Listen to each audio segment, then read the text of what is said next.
Welcome to the class of UGC-NET preparations. This is your paper 2 subject commerce. And today we are starting a very new topic of unit 1, that is International Economic Institution, as you can see. तो बच्चे क्या था, to upgrade the various members, various countries of the world, there is a need. We have to uplift every country. We have to make their monetizing system very strong. Monetary funds हमें उनको देने थे. And to build a country again, rebuild their economy, we need certain institutions. हमें कुछ ऐसे helping hands की जरूरत थी जिससे हम nations के various nations are there उनकी इकोनॉमी को स्ट्रॉन्ग कर सकें. इकोनॉमी को स्ट्रॉन्ग करना means providing them monetary help, providing them employment opportunities, and somewhere increasing the income of the people. And to do this, we need an international economic institution who can represent on behalf of every member country. And they work for all and everyone. Okay so for this, अगर हम एक country suppose कीजिए कि US के किसी भी head को ये बना देते, तो वो क्या करते, सबसे पहले अपनी प्रायोरिटी को देखते and then they help other nations. But here we need some institution like where the member of every country is present there, a single person who is the head representing every country sitting there, and they take unanimous decision for the benefit of every country. And so this International Economic Institution represent that kind of groups where people from various nations come together, take decision for uplifting all the countries all together. They work like a single family to make good for this world. And this International Economic Institution that we are going to discuss today is IMF. There are various in your UGC NET syllabus like IMF hai, World Bank hai, United hai, and today we will discuss IMF. IMF stands for, as you can see, International Monetary Fund. आज इसके बारे में जानेंगे कि ये institution क्या काम करता है, इसके पीछे की हिस्ट्री क्या है, and why we need IMF. Why every country is so dependent on this institution, we will study today. So, first of all, as you can see here, IMF was established in which year it was established, that is 1945. You have to remember these numbers बच्चे.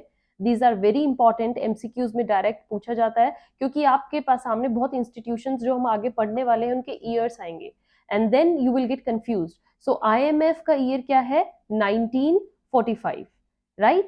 And how many member countries are there at present? Now it consists of in total 190 member countries in IMF. Again, I am repeating, year is 1945 and member countries are 190. Next, you can see that what purpose it is. It oversees the global financial system. As you can see, name में ही monetary है, तो ये वो सब system संभालते हैं जो कि financial system से related है. So global financial system is under the IMF and it represents all countries' system there, right? Next, what its basic purpose is, it works to secure the financial stability. हमें countries को financially stabilize करना है, उनके financial structure को एक base provide करना है, and that can only be done by IMF. And the next role is develop global monetary cooperation. Monetary cooperation का मतलब बच्चे क्या है कि whenever any country faces financial crisis या उनके कंट्री में इन्फ्लेशन बहुत ज्यादा हो गया, एकदम से फाइनेंशियल नीड की जरूरत है. अभी रिसेंट आपने एग्जांपल देखा होगा, that is about country Sri Lanka. हुआ था वहां पर फाइनेंशियल क्राइसिस था रिसेंटली. सो ये क्या होती है, यहाँ पर कौन हेल्प करता है, दीज इंटरनेशनल इंस्टीट्यूशंस, है ना. So basically we need these kind of things. Why, कि ये लोग हमारी उस टाइम पर मदद कर सकें जब हमारी कंट्री को सबसे ज्यादा नीड होती है. So financial stability, develop global monetary cooperation and facilitate the international trade. जब हमारा मॉनेटरी सिस्टम स्ट्रॉन्ग होगा तो हम खुद ब खुद ट्रेड की तरफ जाएंगे. And that's how they indirectly helps in providing boost to the international trade. They reduce the poverty and they maintain sustainable economic growth. Sustainable economic growth means ऐसी ग्रोथ जो फ्यूचर जनरेशन को देखकर की जाती है, right? So here they also see the future prospectives also. So again I am repeating what is the basic idea and basic purpose, basic motive of IMF is to provide financial stability, global monetary cooperation, they facilitate the international trade, and they reduce the poverty, maintains sustainable economic growth. All right. Now next thing is its headquarters are in. ये भी जो मैं points दे रही हूँ बच्चे, ये exams में पूछे गए हैं, ऑलरेडी पूछे गए हैं. सो आपको ये याद रखना है. हेडक्वार्टर्स, आईएमएफ का हेडक्वार्टर हमारा कहां पर है? In Washington DC. Washington DC, US में, right? There is headquarter. And this is not necessary कि सारे जितने भी हमारे इंटरनेशनल इंस्टीट्यूशंस होते हैं बच्चे, उनके हेडक्वार्टर्स यूएस में ही होंगे. नो, अलग अलग इंस्टीट्यूशंस के अलग अलग कंट्रीज में हेडक्वार्टर्स हैं. इट्स जस्ट बिकॉज कि वहां पर वो सारे मेंबर कंट्रीज मीट आउट करती हैं. Okay. Next is its leadership. Leadership की बात कर रहे हैं हम. Leadership is in the hands of, ये याद रखना है, बोर्ड ऑफ गवर्नर्स. जो बोर्ड ऑफ गवर्नर्स होते हैं वही मेन डिसीजंस इसके लेते हैं, और बोर्ड ऑफ गवर्नर्स को बीओडी भी बोला जाता है. और BOD consist of board of governors में कौन कौन आता है? There is one governor, okay, that is there main head. One governor होता है जिसके बारे में, this is your homework. Okay, ये आपका होमवर्क है to find out who is present governor of IMF and comments in there. Okay, comment करना है सेक्शन बॉक्स में, who is the governor of IMF. Next, what also there कि एक IMF एक governor होते हैं और साथ में कौन होते हैं? One alternative governor from each member country. ठीक है, वो सब बैठते हैं, एक पूरा ग्रुप डिस्कशन होती है जिसमें सब गवर्नर्स मेंबर कंट्री के अपनी कंट्री को रिप्रेजेंट करते हैं, and they give their ideas, their stories behind what will be the next step उनकी कंट्री के लिए जो लेना चाहिए, और फिर जो भी मेन डिसीजन होता है वो गवर्नर के द्वारा लिया जाता है, राइट? नेक्स्ट क्वेश्चन इज, जो बच्चे एग्जाम में आया हुआ है, again I am saying, is about objective of IMF. आपके सामने ऑप्शन में 4-5 ऑब्जेक्टिव्स लिख दिए जाएंगे, and then you have to choose which one among them is not the objective of IMF. ऐसा क्वेश्चन मेरे टाइम पे तो पक्का आया था. तो ये चीज आपको बिल्कुल याद करके चलनी है. टिप्स पे याद कर लीजिए आईएमएफ के ऑब्जेक्टिव्स क्या है. Let's do. I have made so easy with you कि ये सिर्फ जो वर्ड्स हैं, हाईलाइटेड वर्ड्स, इनको याद रखना है. First is your to promote cooperation.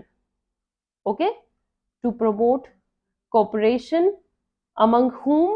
Among the member countries में cooperation provide करना है.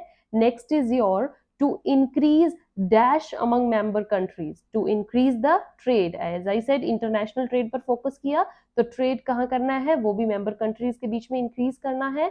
Next is to promote employment. Employment इनका बेसिक हमेशा से आइडिया, क्योंकि बच्चे एक इकोनॉमी स्ट्रॉन्ग तभी होती है जब वहां के लोग एम्प्लॉयड होंगे, है ना? तो एम्प्लॉयमेंट है, तो साथ में क्या है? And income of people. Okay, जो उनकी नेटवर्थ है लोगों की, वो इंक्रीज करना is also the main purpose of IMF. Next is to stabilise the exchange rates. जब इंटरनेशनल ट्रेड तभी बढ़ेगा जब वहां पर एक्सचेंज रेट स्टेबिलाइज रहेंगे, right? So this is one of the things. And to avoid what? To avoid their financial devaluation. Monetary devaluation से बचाना is also the main aim of IMF, right? Next you can see is to provide the funds to the member nations as and when they required. Member nations को fund provide करना, sorry, that is their main thing. To monitor the financial and economic policies is also one of the aim. Financial and economic policies of the member countries. To reduce the restrictions on dash for trade.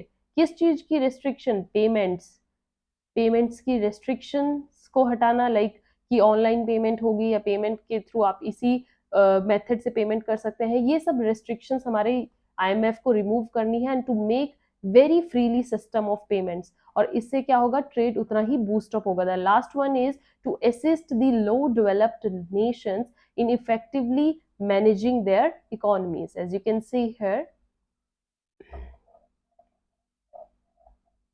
there is to assist the low developing nations effectively in managing their economies. So with this, these are the objectives of IMF.